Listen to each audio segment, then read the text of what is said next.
All right, guys. I want to share with you the things I've been learning from reading and listening to Alex Hermosi, who is the owner of Gym Launch and wrote the $1 million offer, $100 million offer, how to make offers so good people feel stupid saying no.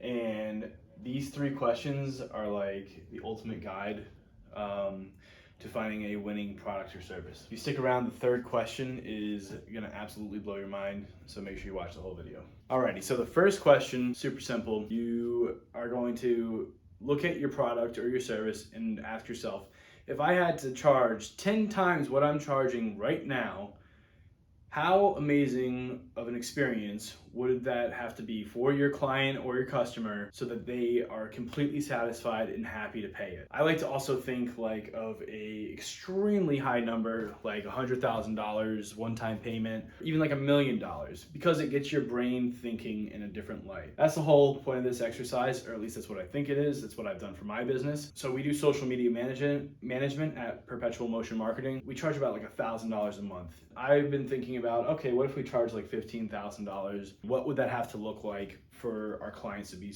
extremely satisfied and raving fans? Then I was like, what if I charged $100,000? Or screw it, what if I charged $1 million? What would we have to do to make someone extremely satisfied and it's worth all that money they're spending? All right, we'd have to fly them out on a private jet, put them up in a extremely fancy Airbnb or hotel, take them out to dinner, pay for their dinner, bring them to a studio that's completely built out with cameras, equipment, actors, and all sorts of different stuff to create content for them in their channels, grow their YouTube, and so on and so on. I wouldn't have thought to go so big as buying a private jet ticket if I didn't think about charging someone $1 million.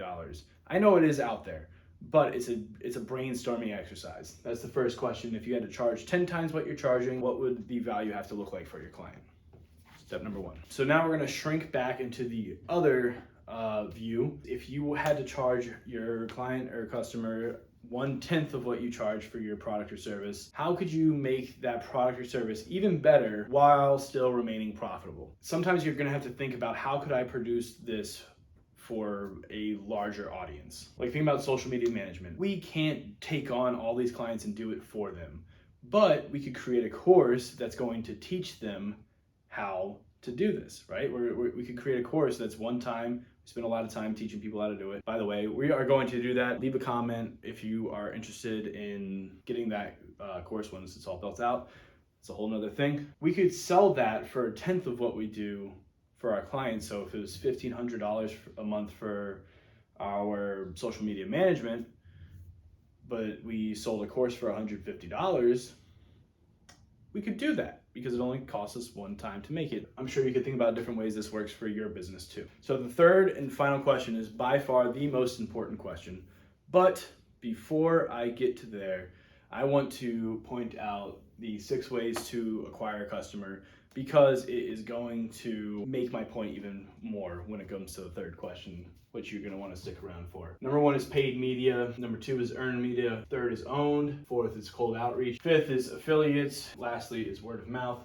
I'm just going to go a quick run through of this. Paid media is like you're buying Facebook ads, Instagram ads, YouTube ads, Google pay-per-click. You're paying someone to go on their email list and so on. Earned media is like all your followings on TikTok, Instagram, YouTube subscribers, and so on.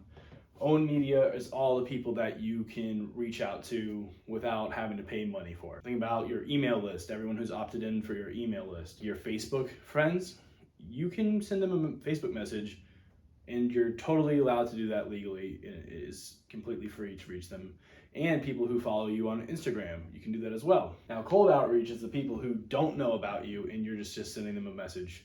It is still free, but maybe a little bit harder to convert. They're a little colder. Fifth is an affiliate. Imagine you are a dry cleaning business and there is a suit store down the street. You're going to go to that suit store and say, hey, for everyone who buys one of your suits, I'm going to give them a free dry cleaning, which increases the value proposition for the suit store.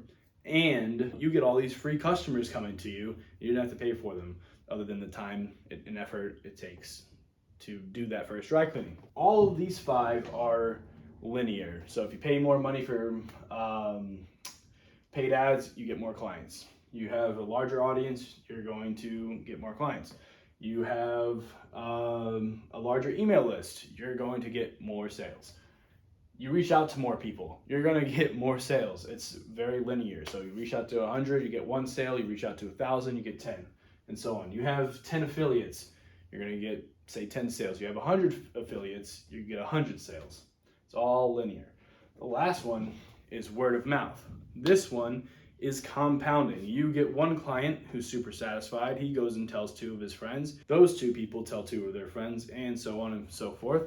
You're going to be a very, very rich person by the end of the year if you can do this, once or twice a month, getting someone to tell someone else about your business. Which brings me to the final and most important question that you could ask yourself as a business owner. If you could only sell to 1 person for the entire rest of your life or the lifetime of your business, whichever is longer, how amazing of an experience would that have to be for that client or customer so that they run and tell their friends and their family, their colleagues, business partners, associates, their affiliates, so on, so that your business grows organically without spending a dime on paid ads, growing an owned media, earned media, and all those other ways that we just talked about. That is a huge focus that I think I lacked. I've seen other business owners lack. If you just go to businesses, you'll see them lacking it as well.